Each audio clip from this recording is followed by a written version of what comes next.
Okay, children, we have done till question number 5. Then question number 6 is similar to 5th one, so you are going to do it yourself. Okay, question 7 and 8 we are doing now.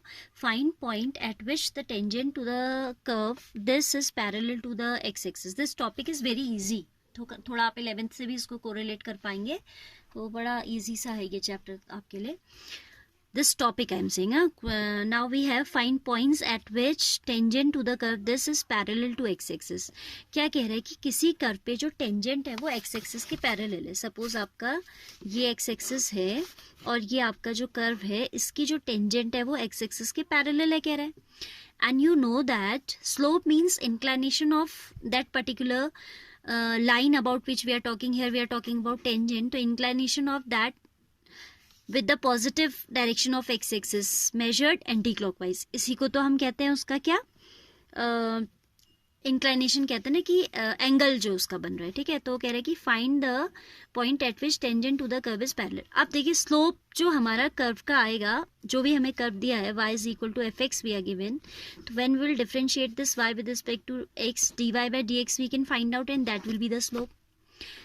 What we are given that slope of this tangent is parallel to the x-axis, and you know slope of slope of x-axis is what? It is 0 because x-axis is parallel to itself. Slope क्या है? Slope फिर से मैं बता दी कि slope is inclination of that particular line with positive x axis measured anti clockwise. तो x axis का खुद के ही साथ एंगल क्या होगा? 0 होगा.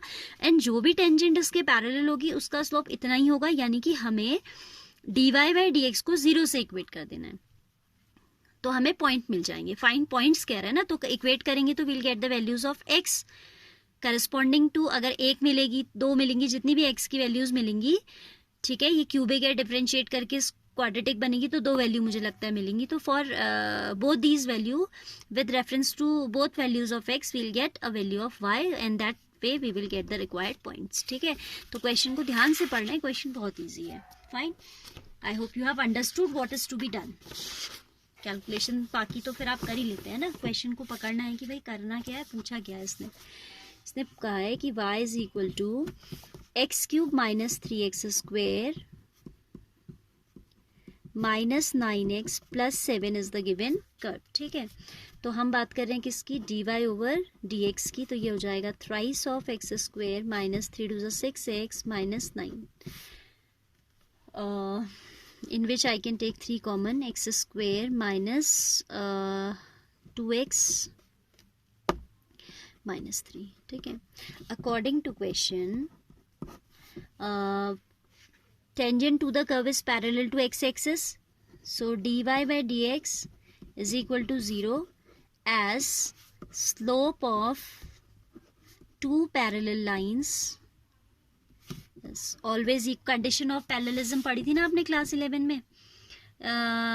अगर 2 लाइंस पैरेलल होती हैं तो m1 इक्वल्स टू m2 होता है, तो वही काम यहाँ भी कर रहे हैं हम. Slope of 2 parallel lines is always equal, always equal. तो हमने dy बाई डी एक्स अपने कर्व का स्लोप एक्स एक्सिस के स्लोप से इक्वेट कर दिया. Slope of X axis is 0.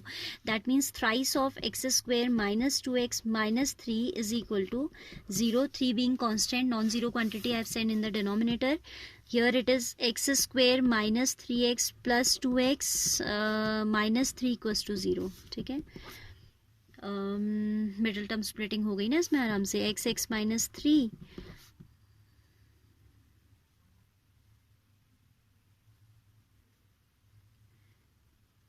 3 1 जा 3 यहाँ पे 1 आएगा. ठीक है, 3 1 जा 3, I wrote 2 by mistake. Now see x is common, तो हमने क्या ले लिया यहाँ पे x minus 3 and then plus 1 if nothing is common. 1 is always there. X minus 3 equals to 0. So x minus 3 or we have x plus 1 is equal to 0. This implies either x equals to 1 negative or x equals to 3 positive. ठीक है, corresponding to these two values of x will get two values of y. ठीक है, तो हम वो सारा working दिखाएंगे. If x is equal to -1, y will be minus, curve में रख देंगे y निकालने के लिए. You will put the value of x in the given curve.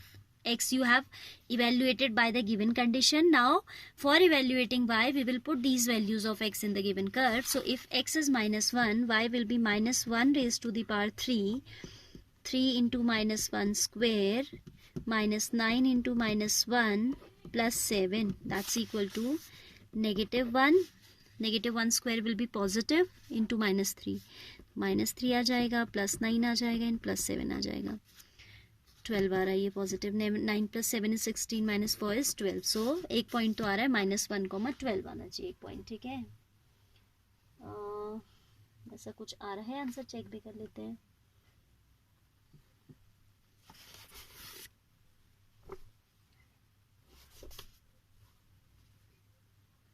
-1, 12. And similarly you will find out other point yourself. ठीक है, putting x equals to 3 in y, we'll get 3 raised to the power 3 minus 3 into 3 square minus 9 into 3 plus 7. ये तो और simply आपका solve हो जा रहा है, कैंसिल हो गए दोनों. 27 नेगेटिव प्लस ये 20 आ जाएगा, कैसा, negative. So the required points we have obtained as required points are, what are the required points?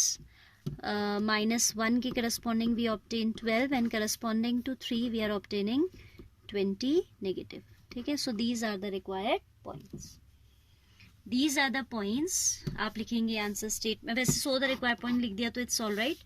Otherwise these are the points at which the tangent to the given curve is parallel to x axis. ठीक है, तो ऐसे आपने करना है. Question number 8 भी आप इसी के साथ देखो. Question number 8 says, question number 8 कहता है find a point on the curve at which the tangent parallel to the chord joining this and this. अब उसने क्वेश्चन को थोड़ा सा मोल्ड कर दिया है. ठीक है, पॉइंट ऑन दिस कर्व निकालना, अभी भी पॉइंट है. अब इसमें एक आ रहा होगा तो उसने अ पॉइंट लिखा है, पहले पॉइंट्स लिखा था. ठीक है, at which the tangent is parallel to the chord joining the points this and this. अब कोई chord को join करना है आपने, तो आपको पता है इसका स्लोप कैसे निकालते हैं. You have studied in class 9, sorry class 11. आपने स्लोप पढ़ा था y2 minus y1 upon x2 minus x1.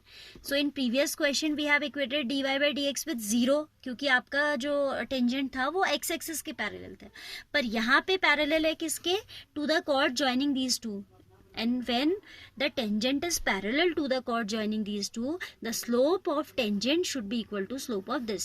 समझने वाली बात है ना. कर्व आपका जो है उस पे जो भी टेंजेंट आएगी वो इन दो पॉइंट्स को मिलाने, गिवन पॉइंट्स को मिलाने वाली लाइन को के पैरेलल है, तो हम लाइन का स्लोप निकालेंगे and will equate, because we know condition of parallelism कि आपकी दो पैरेलल लाइंस का स्लोप क्या होता है, इक्वल होता है. ठीक है, क्वेश्चन वैसा ही है, थोड़ा सा चेंज कर दिया उसने. 8th one, we'll write given curve as y equals to कितना है y, x minus 2 whole square. So first of all we need to go for dy by dx. चाहे तो पारूला आके कर लो, मैं इसको सिंगल पॉलिनोमियल में बदल दे रही हूँ, तो ये आ जाएगा x square minus 4x plus 4.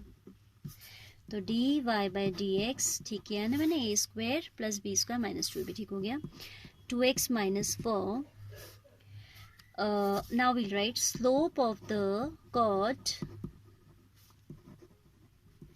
joining the points 2, 0, 2, 0 and 4, 4 is given as y2 minus y1, 4 minus 0 upon x2 minus x1, 4 minus 2 that is 4 by 2 that is 2.